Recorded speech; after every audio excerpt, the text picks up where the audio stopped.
Narmada LCB ટીમે સાગબારાના ચોપડવાવ ખાતેથી શેરડીની આડમાં વિદેશી દારૂની હેરાફેરી કરતા 2 ઈસમોને ઝડપી પાડ્યા છે. પોલીસે કુલ રૂપિયા 13.32 લાખનો મુદ્દામાલ જપ્ત કર્યો છે. આ કેસમાં અન્ય 2 આરોપીઓને વોન્ટેડ જાહેર કરવામાં આવ્યા છે.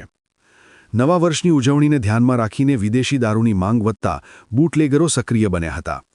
પોલીસ અધિક્ષક વિશાખા ડબરાલે દારૂના દૂષણને ડામવા માટે કડક કાર્યવાહી કરવા સૂચના આપી હતી.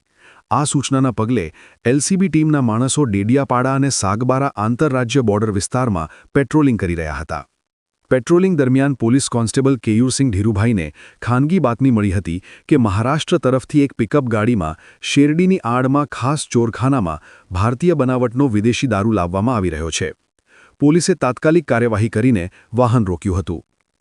પોલીસે વાહનમાંથી ₹8,17,640ની કિંમતનો ભારતીય બનાવટનો વિદેશી દારૂ અને મહિન્દ્રા કંપનીની પિકઅપ ગાડી સહિત કુલ ₹13,32,620નો મુદ્દામાલ જપ્ત કર્યો હતો. Asha news Gujarati bureau report, Vadodara.